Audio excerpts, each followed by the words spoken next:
வணக்கங்க. என் பேர் ரமேஷ். நான் ஒரு பிடெக் கெமிக்கல் இன்ஜினியரிங் பட்டதாரி. ஒரு கம்பெனியில் கெமிக்கல் இன்ஜினியராக வேலை பார்த்துட்டு இருந்தேன். நான் ரொம்ப முக்கியமான ஒரு விஷயம் சொல்ல போகிறேன். தயவு செஞ்சு இதை ஒரு 5 நிமிஷம் காது கொடுத்து கேளுங்க. கேட்டுட்டு எல்லாருக்கும் ஃபார்வர்ட் பண்ணுங்க. தயவு செஞ்சு இதை இக்னோர் பண்ணிடாதீங்க. நான் ஒரு அடிப்படையில் ஒரு விவசாய குடும்பத்தை சேர்ந்தவன். எங்கள் குடும்பத்தில் நான் தான் முதல் பட்டதாரி. அதை நினச்சி நான் ரொம்ப பெருமைப்பட்டிருக்கேன். ஆனால் இன்னைக்கு நான் பார்க்குற வேலையை நினச்சி நான் ரொம்ப வேதனைப்படுறேன் இந்த படிப்பை நினச்சி. என்ன விஷயம்னு பார்த்தீங்கன்னா, நம்ம சாப்பிட்ற சாப்பாடு பண்டங்கள் எல்லாமே இன்னைக்கு ரொம்ப கெமிக்கல் மயமா இருக்கு. 2-3 நாளைக்கு முன்னாடி நான் ஃபேஸ்புக்கில் ஒரு பதிவு பார்த்தேன். அதில் போட்டிருந்தாங்க, இந்த மாதிரி சாக்லேட்டுக்கும் ஐஸ்கிரீமுக்கும் அடிமையான கடைசி தலைமுறை நம்ம தலைமுறையா இருக்கட்டும் அப்படின்னு போட்டிருந்தாங்க.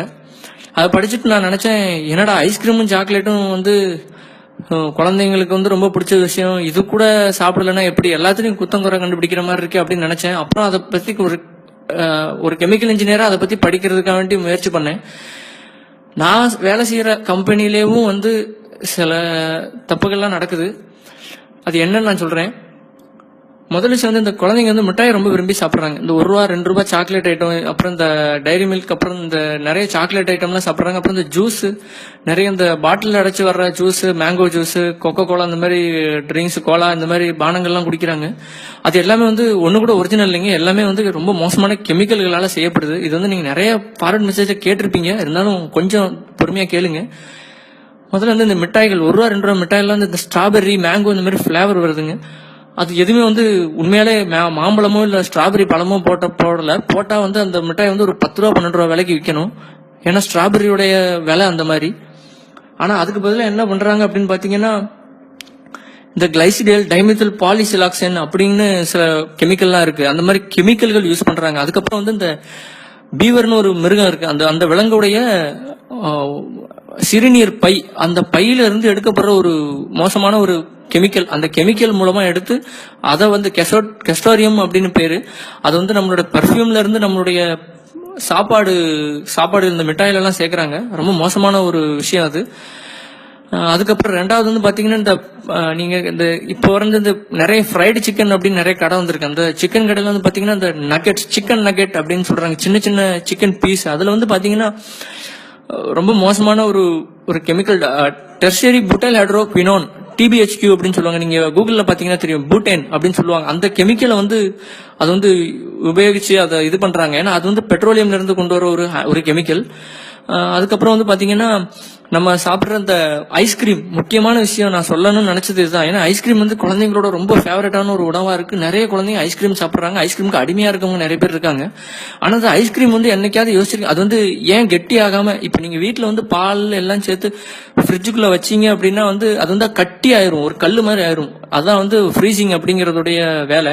ஆனா அந்த ஐஸ்கிரீம் எப்பவும் என்னதான் -டிகிரில இருந்தாலும் அது மாவா வருது. அது ஏன்னு யாராவது யோசிச்சிருக்கோமா?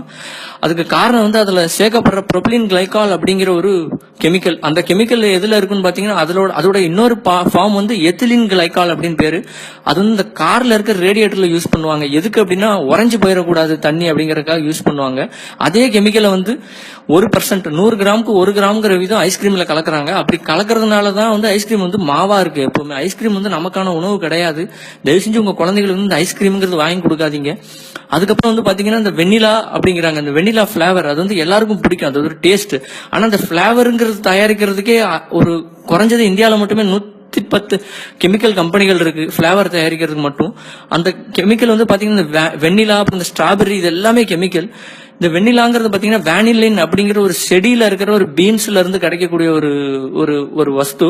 அந்த பொருளை பாத்தீங்கன்னா, வேனிலினை என்ன பண்றாங்கன்னா, இப்ப சிந்தட்டிக்கா சில கெமிக்கல்கள், பெட்ரோ கெமிக்கல், இந்த குவாகால் அப்படின்னு சொல்லுவாங்க. அந்த பெட்ரோ கெமிக்கல், அதாவது பெட்ரோல் எடுக்கிறோம் இல்லையா, க்ரூட் ஆயில் எடுக்கிறோம் இல்லையா, அந்த க்ரூட் ஆயில இருந்து டெரைவ் பண்ற ஒரு தயாரிப்பு அந்த கெமிக்கல்.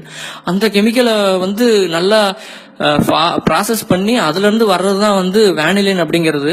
உண்மையான வேனிலின் ரொம்பவும் காஸ்ட்லியான, இந்த குங்குமப்பூ மாதிரி ஒரு தாவரம் அது. ஏன்னா அது இந்த மடகாஸ்கர், அப்புறம் தென்மேற்கு ஆசியா கண்டங்கள்ல சில நாடுகள்ல மட்டும்தான் அது விளையுது.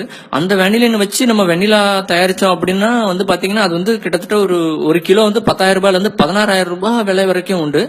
ஆனா இந்த சைனால இருந்து வந்து சிந்தட்டிக்கான வேனிலின் வந்து தயாரிச்சு கொடுக்குறாங்க. அந்த வேனிலின் வந்து பாத்தீங்கன்னா 1 கிலோ 300 ரூபாய்க்கு தராங்க.